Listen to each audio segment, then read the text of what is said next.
I want to go over again kind of who I work with, why I work that way, and my pricing. If you go to my booking site, you'll see that the prices are all variable. Very intimidating.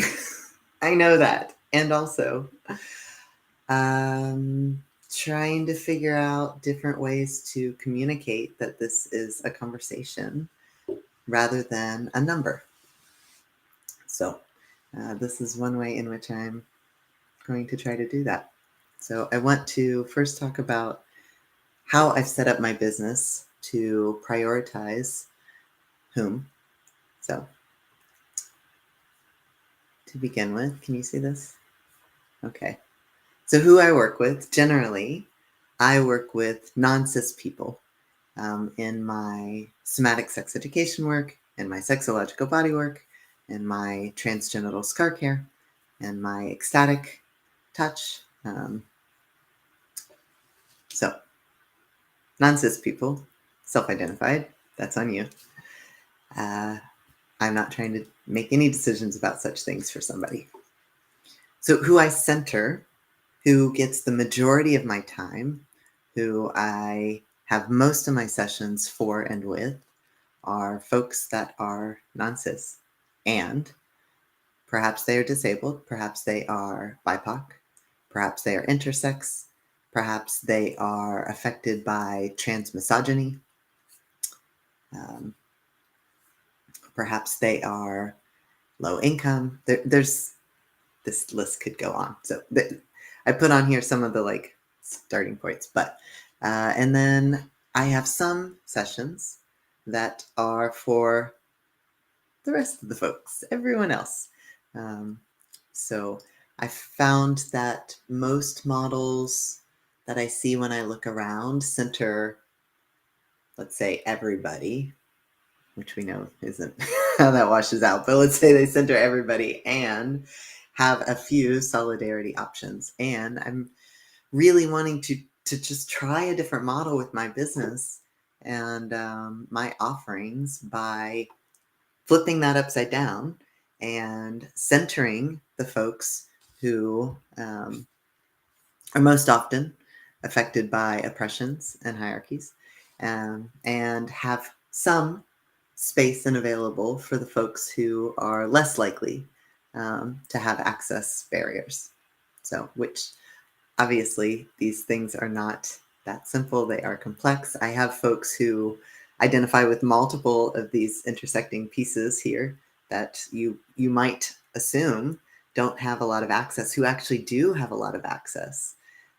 And then I have folks who, let's say, are white, able-bodied, college-educated, whatever list you want to make, who, let's say, are low income and do not have the access, So sometimes, this is, anyway, trying to figure out swathing generalizations, always problematic. This is what we're trying to do here. So a lot of grace for that. And I know that often folks will call me because that's their only question is like, I'm in, but I have no idea if I can afford what you're offering. So the reason I don't have these posted per my sessions is that it is dependent on you, your situation. I don't ask. I don't need to know. I don't want to know. I trust the social ethics to come out in the wash in my community. So not everybody is going to make the choices I might make, right? And vice versa. So I don't ask. I don't want to know. I just say, this is my model. If you are able to pay more, then that allows me to do this model, that allows me to do the work in the way that I'm doing. And if you're not, then that is not affecting my livelihood. And I need folks to know that. So I just present this as, this is what I'm offering, and you choose and you decide where you might want to be on that. And that's great. So that's a little about who I work with, how I have that structured, and why I work that way. So pricing, I want to give you just for reference point. These are not my prices. For a reference. So generally, prices for a sexological body worker or a somatic sex practitioner, both of which I have certifications in, tend to range between $150 to $250 per hour. So my prices are suggested. It's not a scale. They're not bookends. It's suggested range. And they're per session, not per hour. So you choose what you pay me, first of all. And you choose what you pay me based on the hour and a half we spend or the 3 hours we spend. So, and a little more about that. We'll get there. But so to start, my somatic coaching, somatic gendering and solo exercises, things like solo sex coaching, masturbation coaching, and yeah, there's a wide range there. But that I offer, suggested somewhere between 45 and 150. Because we're not typically doing a lot, maybe some, but usually there's not a lot of physical body work involved for me. So I'm not having to expend that kind of energy. So this includes folks who I'm working with online, as well as folks that I'm working with in my home. And then there's the work where my body is at play here and working with you. So these include things like sexological body work, ecstatic touch, post-genital scar pleasure care, things like this. So in that range, it's suggested somewhere between 75 and 250. So, and again, that's per session, not hour. So I do often, there's a note here, I do often make exceptions for folks who are trans post-op for the scar pleasure care, as well as ecstatic touch, because that so often is centered around sexual traumas. So, and these are pieces where I know that we have some of the least amount of support, especially from practitioners who are also trans, especially from practitioners that explicitly invite pleasure, and especially from those who do hands-on erotic support. These things are not easily found, but I am hopeful that more people want to do this work over time. So, yeah. So in the meantime, I'm aiming to make these especially accessible while I'm able to do that. Let's see. Right. So timing wise, because I do per session, not hour, I typically allow space for a book, roughly 3 hours for the first couple of sessions for somebody, because I don't know about you, but I hate that feeling of, and I still do it even now. I've been with the same somatic therapist for a couple of years now, and I still do it now. At the 45-minute mark, my little antenna goes off, and I'm like, we're getting close to the end. What else have I got here?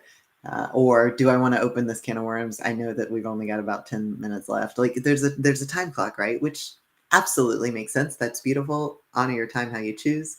I am choosing to do something different while I'm available to do that.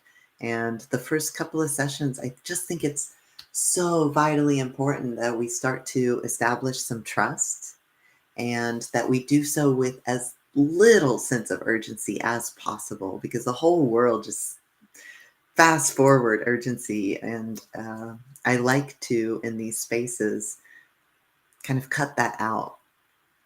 And I find that most people, their body will tell them, or their mind will tell them when they're like, yeah, I think I'm done now. And then we kind of will wrap up. For the body work, sometimes the client's body tells us, and sometimes my body tells us, and I feel confident engaging that. I'm usually able to say, like, I think I've got about 20 minutes left in me. And then we'll negotiate, like, how do we want to spend that last bit of time. I do find that, especially online, folks typically, they want to bounce after 2 hours. Like, staring at a screen is not most people's favorite activity. So especially those of us who might work in front of a computer also. So, and we're often doing some, if not intense, deep and intimate work. So I do find online folks tend to tap out at about 2 hours, but even that depends. Like, I've got some clients that are like little marathon goers, and I've got some that it's like at about an hour they're like, yeah, I'm full. So it's an ongoing negotiation. Sometimes with the client, one session might last 2.5 hours, and the next one might be an hour.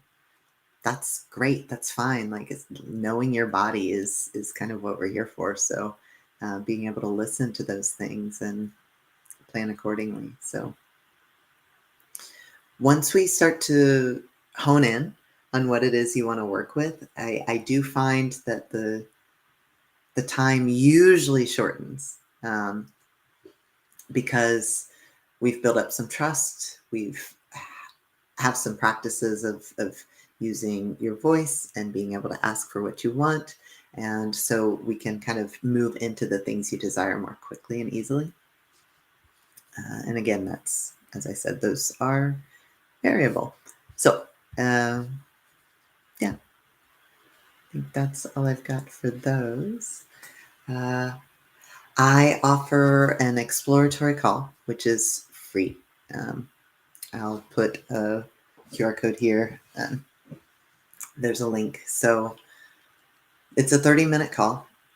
I have a certain number per month, but I usually have at least one left over, sometimes two. So go ahead and grab a call. Like, you're not taking it from anybody else.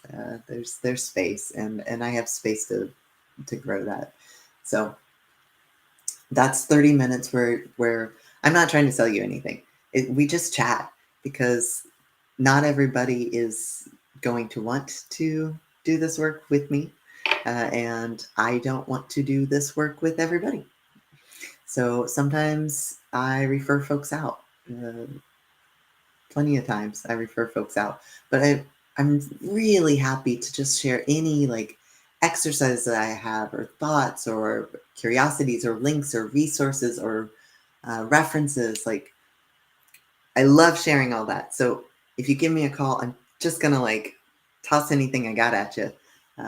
If you want it, you're welcome to it. So I'm not trying to gatekeep any information, and I know how precious and few those of us doing this work are. So if I can direct you to somebody who might be a fit that you are looking for, then I definitely want to do that. So yeah.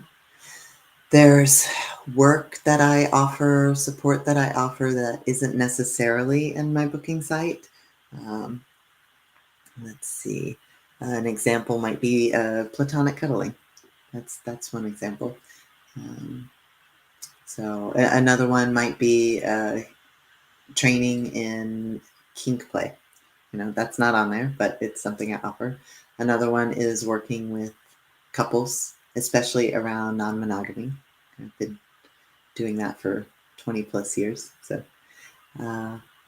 yeah, so there's other things, but I don't want to overwhelm people with options, and it really is so dependent on the desires you have. So, and part of my job is helping you kind of find your way into naming those things. You don't need to know them to start. So it's something we can do together. So yeah, feel free to message me here or on Instagram, Somatic Gendering, or you can email me, or through my website, somaticgendering.com or transfluidity.com. And yeah, happy to answer questions and hope I get to chat with you. That would be nice. Um,